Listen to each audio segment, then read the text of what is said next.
ನಮಸ್ಕಾರ.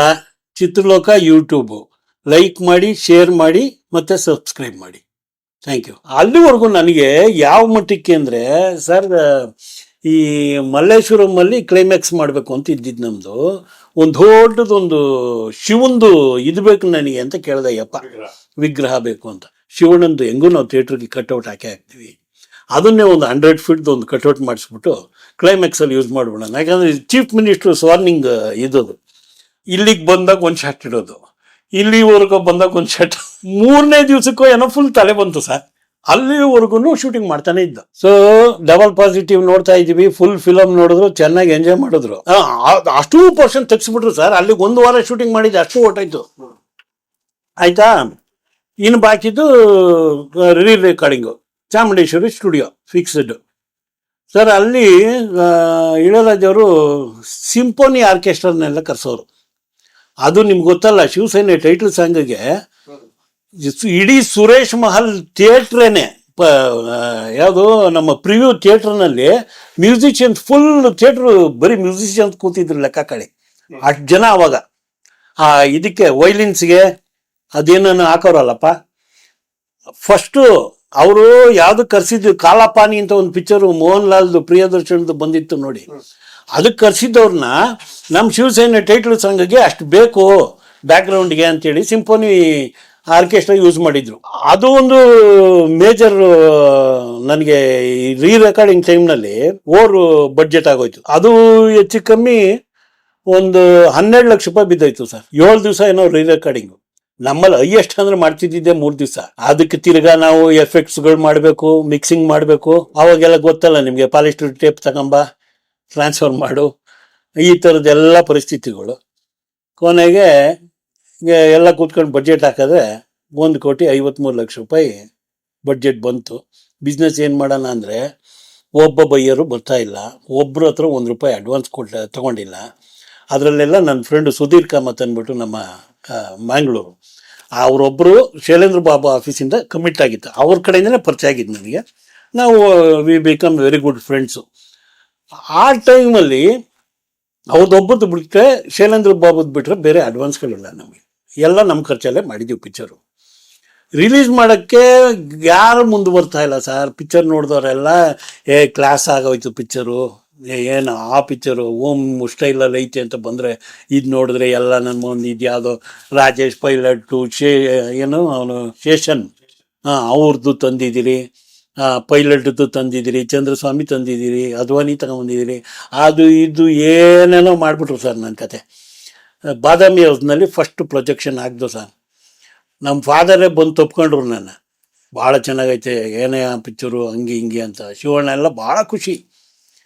ನನಗೆ ಒಂಥರ ಅಡ್ಗೋಡೆ ಮೇಲೆ ದೀಪ ಇಟ್ಟಂಗೆ. ನನಗೆ ಈ ಕಡೆ ಫುಲ್ಲು ಇಲ್ಲ ಅಂತನೂ ಇಲ್ಲ, ಚೆನ್ನಾಗೈತೆ ಅಂತನೂ ಇಲ್ಲ, ಹಂಗೆ ಇದ್ದೆ. ನೋಡೋಣ ನಮ್ಮ ಮನೆ ಬರ ಹೆಂಗಿರುತ್ತೋ ಆಗಲಿ ನೋಡೋಣ ಅಂದ್ಕೊಂಡು ಸುಮಾರು ಪ್ರೊಜೆಕ್ಷನ್ಸ್ಗಳು ಆಗ್ತು. ಯಾವ ಏರಿಯಾದಲ್ಲೂ ಒಬ್ಬರು ಬರಲಿಲ್ಲ ಸರ್.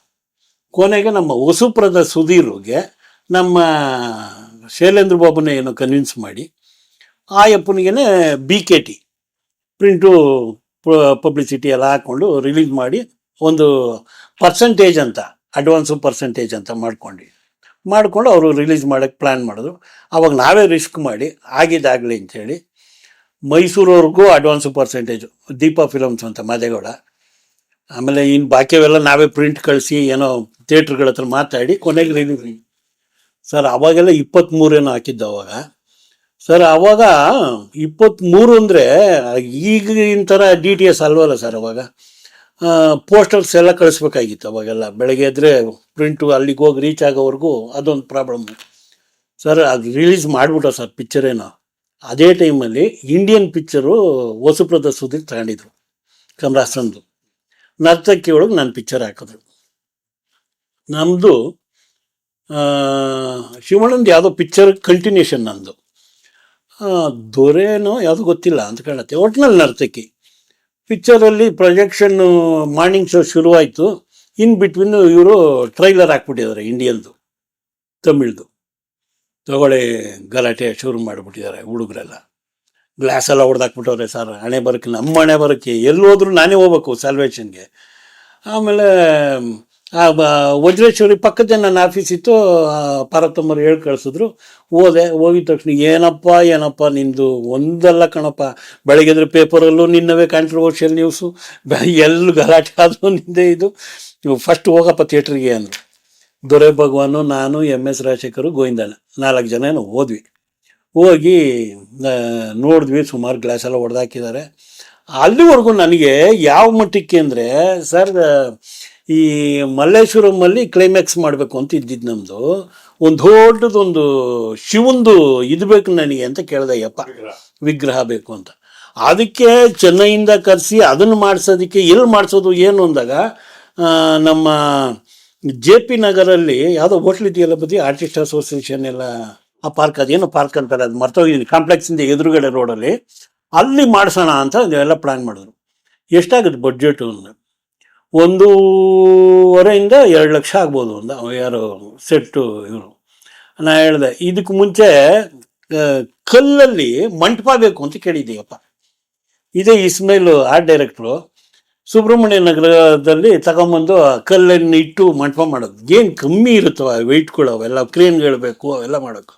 ಏನೋ ಮಾಡ್ತೀನಿ ಅಂತ ಒಪ್ಕೊಂಬಿಟ್ಟವನಿ ಡೈರೆಕ್ಟ್ ಹತ್ರ. ರಾತ್ರಿ ಬಿಟ್ಟು ಓಡೋಗ್ಬಿಟ್ಟ ಕಣ್ರಿ ಅವನು. ಇಸ್ಮೇಲ್ ಬಿಟ್ಟು ಓಡೋಗ್ಬಿಟ್ಟ.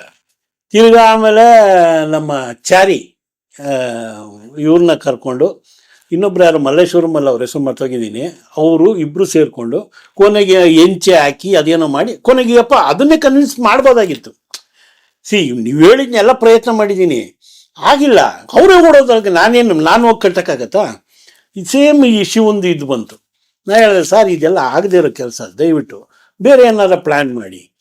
ಆಮೇಲೆ ನಮ್ಮ ಕುಲಕರ್ಣಿ ಐಡಿಯಾ ಕೊಟ್ಟ, ಸರ್ ಹಿಂಗೆ ಒಂದು ಶಿವಣ್ಣಂದು ಹೆಂಗೂ ನಾವು ಥಿಯೇಟ್ರಿಗೆ ಕಟ್ಔಟ್ ಹಾಕ್ತೀವಿ, ಅದನ್ನೇ ಒಂದು 100 feet ಒಂದು ಕಟ್ಔಟ್ ಮಾಡಿಸ್ಬಿಟ್ಟು ಕ್ಲೈಮ್ಯಾಕ್ಸಲ್ಲಿ ಯೂಸ್ ಮಾಡಿಬಿಡೋಣ. ಯಾಕಂದರೆ ಚೀಫ್ ಮಿನಿಸ್ಟ್ರು ಸ್ವಾರ್ನಿಂಗ್ ಇದ್ದದು, ಅದನ್ನು ಮಾಡಿಬಿಡೋಣ. ಸರ್ ನೀವು ನಂಬಲ್ಲ ಸರ್, ಏಕನಾಥ ಕೊಟ್ಟಿದ್ದೋ, ಇಲ್ಲಿಗೆ ಬಂದಾಗ ಒಂದು ಶಾಟ್ ಇಡೋದು, ಇಲ್ಲಿವರೆಗೂ ಬಂದಾಗ ಒಂದು ಶಾಟ್, 3ನೇ ದಿವಸಕ್ಕೂ ಏನೋ ಫುಲ್ ತಲೆ ಬಂತು ಸರ್. ಅಲ್ಲಿವರೆಗೂ ಶೂಟಿಂಗ್ ಮಾಡ್ತಾನೆ ಇದ್ದ. Daily publics sir, Malleshwaram circle, KC general ಎದುರುಗಡೆ ಇದರಲ್ಲಿ ಶೂಟಿಂಗು. ಹಣೆ ಬರ ನೋಡಿ ನಂದು. ಅವಾಗ ಅನಂತನಾಗ್ ಅವರಿದ್ದರು ಮಿನಿಸ್ಟರಾಗಿ, ಪಾಪ ಅವರೇ ಪರ್ಮಿಷನ್ ಎಲ್ಲ ಕೊಟ್ಟಿದ್ರು. ಇವತ್ತು ನನ್ನ ಕಸಿನೇ ಡೆಪ್ಟಿ CM ಅಶ್ವಥ್ ನಾರಾಯಣ್, ಅಳಬ ಡೆಪ್ಟಿ CM, ಆಯಪ್ಪ ಇವತ್ತು ಮಲ್ಲೇಶ್ವರಂ MLA. ಅಲ್ಲಗ ಇದಕ್ಕೆ ಹೇಳ್ತೀನಿ, ಆ ಟೆನ್ಷನ್ಗಳು. ಆವತ್ತಿನ ಪರಿಸ್ಥಿತಿ ಹೆಂಗಿದೆ ಅಂದರೆ, ನಮ್ಮ ಇಂಡಸ್ಟ್ರಿಯವರು ಇದ್ದರು, ಅವತ್ತೇನೋ ಹೆಲ್ಪ್ ಆಯಿತು. ಇವತ್ತು ನಮ್ಮ ಅಶ್ವಥ ಇದ್ರೂ ಕೂಡ ನಾನು ಒಂದೇ ಒಂದು ಇದನ್ನು ಸಿನಿಮಾದಲ್ಲಿ ಯಾವುದೋ ಆ್ಯಕ್ಟಿವ್ ಆಗಿ ಇಲ್ಲದೆ ಇರೋದ್ರಿಂದ ಏನು ಯೂಸ್ ಮಾಡೋಕ್ಕಾಗಲ್ಲ. ಈಗ ಅವರ ಕಸಿನ್ ಬ್ರದರೇ ವಿಜಯ್ ಕಿರಂಗದವರು, ಅವ್ರನ್ನ ನಾನು ನೋಡಿದ್ದೆ ಇಲ್ಲಿ ಪದ್ಮಶ್ರೀ ಡಯಾಗ್ನೋಸ್ಟಿಕ್ಸ್ ಅಂದ್ಬಿಟ್ಟು 11th ಮೈನಲ್ಲಿ ಮಾಡಿದ್ರು. ಅದು ವಿಜಯ್ ಅವರ ಸಿಸ್ಟರ್ದು ಬಿಲ್ಡಿಂಗು. ವಿಜಯಲ್ಲಿ ಈ ವಾಸ್ ಇನ್ಚಾರ್ಜ್, ನಮ್ಮ ವಿಜಯ್ ಕಿರಂಗದವರು. ಅವಾಗ ಈ ವಾಸ್ ಇನ್ಚಾರ್ಜ್ ಆಫ್ ದಟ್ ಡಯಾಗ್ನೋಸ್ಟಿಕ್ಸು. ಅದು ನಾನು ನೋಡಿದ್ದು ಬಿಟ್ರೆ, ಅವ್ರನ್ನ ನಾನು ಮತ್ತೆ ನೋಡಿದ್ದು ಯಾವುದು ನಮ್ಮ ದರ್ಶನ್ ತಮ್ಮ ಯಾವುದೋ ಒಂದು ಪಿಕ್ಚರ್ ಮಾಡಿದ್ರಲ್ಲ ಬದಿ, ಪ್ರೇಮ್ ಹಾಕ್ಕೊಂಡು, ಆ ಪಿಕ್ಚರ್ಗೇನೋ ಅಯ್ಯಪ್ಪ ಕೋ-ಇನ್ವೆಸ್ಟರ್ ಆಗೇನೋ ಬಂದರು. ಅಲ್ಲಿ ಒಂದ್ಸಲ ಬಾದಾಮಿ ಹೌಸಲ್ಲಿ ನೋಡಿದ್ದು. ಆಮೇಲೆ ನೋಡಿದ್ದೆಲ್ಲ ನಾನು ಬರೀ ಈ TV ಗಳಲ್ಲಿ ಅಲ್ಲಿ ಇಲ್ಲಿ ಅಷ್ಟೇ ನೋಡಿದ್ದು ನೋಡ್ರಿ. ಹಂಗೆ ಹಣೆ ಬರ, ನಾವು ಡಿಪ್ಲೊಮಾ ಮಾಡಿ ಇಂಡಸ್ಟ್ರಿಯಲ್ಲಿ ಇದ್ದು, ಅಷ್ಟೆಲ್ಲ ಎಕ್ಸ್ಪೀರಿಯನ್ಸ್ ಇದ್ದು, ನಮ್ಗೆ ಹಿಂಗೆಲ್ಲ ಆಗ್ದು ನೋಡಿ. ಅವ್ರಿಗೇನೋ ಒಂದು ಪಿಕ್ಚರ್ ಬಿತ್ತು ಅಷ್ಟೇ, ನಿನಗಾಗಿನ ಏನೋ ಯಾವುದೋ ನಿನ್ನಿಂದಲೇ. ಆಮೇಲೆ ಆ ಯಪ್ಪನಿಗೆ ಅದೃಷ್ಟ ಚೆನ್ನಾಗಿತ್ತು, ಕ್ಲಿಕ್ ಆದರು. ಇವತ್ತು ಎಲ್ಲ ಇದಾರೆ, ಅದು ಬೇರೆ ಪ್ರಶ್ನೆ ಬಿಡಿ. ಅದು ಮಲ್ಲೇಶ್ವರಂದು ಆ ಕಟೌಟ್ನ ತಗೊಂಬಂದು ನರ್ತಕಿಗೆ ನಿಲ್ಲಿಸ್ಬೇಕು. ಸರ್ ನೀವು ನಂಬಲ್ಲ, ಅಷ್ಟೊತ್ತಿಗೆ ಜೇಬಲ್ಲಿ ಇರೋದೆಲ್ಲ ಒದರ್ಕೊಂಬಿಟ್ಟಿದ್ದೀನಿ ಸರ್, ದುಡ್ಡೇ ಇಲ್ಲ ಜೇಬಲ್ಲಿ. ಊಟ ಮಾಡೋಕ್ಕೂ ಹುಡುಗರಿಗೆಲ್ಲ ಊಟ ಕೊಡ್ತೀನಿ, ಹಂಗೆ ಊಟ ಹಿಡಿತಾ ಇಲ್ಲ. ಬೆಳಿಗ್ಗೆ ಹೆಂಗೆ ರಿಲೀಸ್ ಮಾಡೋದಪ್ಪ ಈ ಪಿಕ್ಚರ? ಇಷ್ಟೆಲ್ಲ ಕಮಿಟ್ಮೆಂಟ್ ಮಾಡ್ಕೊಂಡಿದ್ದೀನಿ. ನಮ್ಮೊಂದು ಕಟ್ಔಟ್ ನಿಲ್ಲಿಸ್ಬಿಟ್ಟು ಹೋಗ್ತಾರಲ್ಲ, ಹೋಗೋರ್ಗೆ ಟಿಪ್ಸ್ ಕೊಡೋಕ್ಕೂ ದುಡ್ಡಿಲ್ಲ ಲೆಕ್ಕ ಹಾಕೊಂಡ್ರೆ. ಆ ಮಟ್ಟಕ್ಕೆ ಆಗೋಯ್ತು ನನ್ನ ಪರಿಸ್ಥಿತಿ. ಕೊನೆಗೆ ಬೆಳಗ್ಗೆ ರಿಲೀಸ್ ಆಗ್ತಿದೆ ಅಂದ್ಬಿಟ್ಟು, ಅದೇನೋ ನನ್ನ ಮಗನ ನನಗೆ ಸೆಕೆಂಡ್ ಥಾಟ್ ಬರಲಿಲ್ಲ. ಈ ಪೂಜೆ ಮಾಡಿಸ್ಕೊಂಬರೋಕ್ಕೆ ಫಸ್ಟ್ ಕಾಪಿನ ಒಂದಷ್ಟು ರೀಲ್ ತಗೊಂಡು ನಮ್ಮ ಕುಲಕರ್ಣಿ ಕರ್ಕೊಂಡು ಕಾರಲ್ಲಿ ಹೋಗಿ ನಂಜನಗೂಡಿಗೆ ಮುಡಿ ಕೊಟ್ಬಿಟ್ಟೆ ಸರ್. ಮುಡಿ ಕೊಟ್ಬಿಟ್ಟು ಪೂಜೆ ಮಾಡಿಸ್ಕೊಂಡು ಬಂದೆ. ಈ ಕಟೌಟ್ ಎಲ್ಲ ನಿಲ್ಲಿಸಿದ್ರು. ನೆಕ್ಸ್ಟ್ ಡೇ ಬೆಳಗ್ಗೆಗೆ ಈ ಗಲಾಟೆ ಆಯಿತು. ನಾನು ಥಿಯೇಟ್ರಿಗೆ ಹೋಗಿದ್ದೀನಿ, ಒಬ್ಬನೂ ಗುರ್ತು ಹಿಡಿಯಲ್ಲ ಸರ್ ನನ್ನ ಯಾಶಿ ರಮೇಶ್ ಅಂದರೆ. ಅಲ್ಲಿ ನೋಡಿದ್ರೆ ನಮ್ಮ ಹುಡುಗರುಗಳು, ಅವ್ನು ನನ್ನ ಹತ್ರ ಕೆಲಸ ಮಾಡ್ತಿದ್ದ ಹುಡುಗರುಗಳು ಕೆಲವರೆಲ್ಲ ಶ್ರೀರಾಮ್ಪುರದವರು, ಸ್ವತಂತ್ರ ಪಾಳ್ಯದವರು. ಅಷ್ಟೊತ್ತಿಗೆಲ್ಲ ಈ ಆಟೋಗಳ ಮೇಲೆಲ್ಲ ಶಿವಸೈನ್ಯ ಅಂತ ಒಂದು ಇದನ್ನೆಲ್ಲ ಕ್ಯಾಸೆಟ್ ಕೊಟ್ಬಿಟ್ಟು ಎಲ್ಲ ಪಬ್ಲಿಸಿಟಿ ಜೋರಾಗಿ ಮಾಡಿಸಿದ್ವಿ. ಆ ಹುಡುಗರುಗಳು ಎಲ್ಲ ನನಗೆ ಸ್ಟಾರ್ ಕಟ್ಬಿಟ್ಟವ್ರೆ ಸರ್. ಅದರೊಳಗೆ ನನ್ನ ಫೋಟೋಗಳೆಲ್ಲ ಇವ್ನು ನನ್ನ ಮನೇಲಿ ಇದ್ದಿದ್ದನ್ನೆಲ್ಲ ತೊಗೊಂಡೋಗಿ ಅದಕ್ಕೆಲ್ಲ ಹಾಕ್ಬಿಟ್ಟು ಸ್ಟಾರ್ ಗೀರೆಲ್ಲ ಕಟ್ಬಿಟ್ಟವ್ರೆ. ಈಚೆಗಡೆ ಶಿವಣ್ಣನಿಗೆ ಮಾತ್ರ ಹಾರ ಅದು ಕಟೌಟು ಒಳಗಡೆ. ನಾನೇ ಯಶಿ ರಮೇಶ್ ಅಂತ ಅಲ್ಲಿ ಫೋಟೋ ನೋಡಿದವರು ನನ್ನನ್ನು ಗುರ್ತು ಹಿಡಿತಲ್ಲ, ಯಾಕಂದ್ರೆ ಮೋಡಿ ಕೊಟ್ಬಿಟ್ಟಿದ್ದೀನಿ. ನನ್ನ ಪರಿಸ್ಥಿತಿ ಹೆಂಗೆ ಆಗಿರಬೇಕು. ಆವತ್ತೇ ಪ್ರೆಸ್ ಅವ್ರನ್ನ ಬೇರೆ ಕರೆದುಬಿಟ್ಟಿದ್ದೆ. ಮಾರ್ನಿಂಗ್ ಶೋನು ಮುಗಿಸ್ಕೊಂಡು ಕೆಳಗೆ ಬಂದರು, ಫೋಟೋಸ್ಗಳು ತಕ್ಕೊಂಡ್ರು, ಜನರಲಾಗಿ ಸಾಯಂಕಾಲ ಸೇರ್ಕೊಂಡು. ಸರ್, ಅರಗಿಣಿಲಿ ಅಗ್ರಪೀಠ ಅಂತ ಒಂದು ಹಳೇದು ಒಂದು ಫೋಟೋ ಹಾಕಿಬಿಟ್ಟು ಪಕ್ಕದಲ್ಲಿ ಹೇಗಿದ್ದು ಹೇಗಾದ ಗೊತ್ತಾ, ಇದು ವೆರಿ ಫಸ್ಟ್ ಕ್ಯಾಪ್ಷನ್ ಅವತ್ತು ಫಿಲಮ್ ಇಂಡಸ್ಟ್ರಿಲಿ ಬಂದಿದ್ದು. ನಂದು ಫುಲ್ ಮುಡಿ ಹೋಗಿರೋ ಫೋಟೋ, ಮತ್ತು ಇದ್ರ ಮೇಲೆ ಅಗ್ರಪೀಠದ ಮೇಲೆ ಕೂತಿರೋನು ನೋಡಿ, ಹೈಲಿ ಎಜುಕೇಟೆಡು, ಮಾಸ್ಟರ್ ಡಿಗ್ರಿ ಮಾಡ್ಕೊಂಡವ್ರೆ, ಅದು ಇದು ಅಂತ ಹಾಕ್ಬಿಟ್ಟು ಕೆಳಗೆ ಹಾಕಿದ್ರು ಸರ್. ನನಗೆ ಅಲ್ಲಿಗೆ ಅಂದ್ಕೊಂಡೆ, ನಮ್ಮಪ್ಪ ಇವೆಲ್ಲ ಓದ್ಬಿಟ್ಟು, ಮಗನೇ ನಿಂದು ಸಮುದ್ರ ಕಣಪ್ಪ, ನಮಗಿದು ಆಗ ಬರಲ್ಲ, ದಯವಿಟ್ಟು ನೀನುಂಟು, ನಿನ್ನ ಸಿನಿಮಾ ಉಂಟು, ನೀವು ಬೇರೆ ಕಡೆ ಏನಾದರೂ ಮಾಡ್ಕೊಂಡು ನೀನು ಕಂಟಿನ್ಯೂ ಆಗಂಗಿದ್ರೆ ಮಾಡ್ಕೊಂಡಿರು, ನನ್ನ ಮನೇಲಿ ಮಾತ್ರ ಅವಕಾಶ ಇಲ್ಲ ಅಂದ್ರೆ. ಸಿನಿಮಾ ಬಿತ್ತು ಸರ್, 63 ಲಕ್ಷ ರೂಪಾಯಿ ಹೊಟ್ಟೋಯ್ತು. ಅದೇನಾಯಿತು ಅಂದರೆ ಬರೀ 90 ಲಕ್ಷ ರೂಪಾಯಿ ರಿಕವರ್ ಆಯಿತು. ಅದು ಏನು ನಾನೇ ರಿಲೀಸ್ ಮಾಡಿದ್ರಿಂದ, ಇಲ್ಲಾಂದಿದ್ರೆ ಅದು ಇಲ್ಲ. ಅವತ್ತಿನ ಕಾಲಕ್ಕೆ 63 ಲಕ್ಷ ಅಂದರೆ ನನ್ನ ಕತೆ ಏನಾಗಿರ್ಬೇಕು ಯೋಚನೆ ಮಾಡ್ರಿ. ಮನೆ ಒಳಗಿರೋದು ಪೇಪರ್ಸು, ಇದನ್ನ ಯಾರ ಹತ್ರನೋ ಪ್ಲೆಡ್ಜ್ ಮಾಡಿದ್ದನ್ನು ಬಿಡಿಸ್ಕೊಳಕ್ಕಾಗ್ತಾ ಇಲ್ಲ, ಕೈ ಸಾಲುಗಳು, ಬಡ್ಡಿಗಳು ಕಟ್ಟಬೇಕು. ಆಮೇಲೆ ನಾನು ಎಕ್ವಿಪ್ಮೆಂಟ್ಸಲ್ಲಿ ದುಡಿತಾ ಇದ್ದಿದ್ದು ಅವತ್ತಿನ ಮಟ್ಟಕ್ಕೆ ದೊಡ್ಡ ಅಮೌಂಟು, ಅದನ್ನೆಲ್ಲ ಸೇರಿಸಿ ಪಿಕ್ಚರ್ ಮಾಡಿದ್ದೀನಿ, ಚೀಟಿಗಳೆಲ್ಲ ಎತ್ಕೊಂಡ್ಬಿಟ್ಟಿದ್ದೀನಿ. ಈಗ ಹೆಂಗೆ ಅದನ್ನು ಸಾಲ್ವ್ ಮಾಡೋದು? ಬೇಡ ಸಾಲ್ ಕಷ್ಟ, ನನಗೆ ಯಾಕೆ ಹೇಳ್ತೀರಾ. ಮಂಜದ್ದು ಸಾಲ್ವ್ ಮಾಡ್ಕೋಬೇಕಾದ್ರೆ ತಾಯಿ ಕೊಟ್ಟ ಸೀರೆ ತೆಗಿಯೋ ಟೈಮ್ನಲ್ಲಿ ನಮಗವ್ರಿಗೂ ಒಂದು ಟ್ಯಾಕಲ್ ಆಯ್ತು.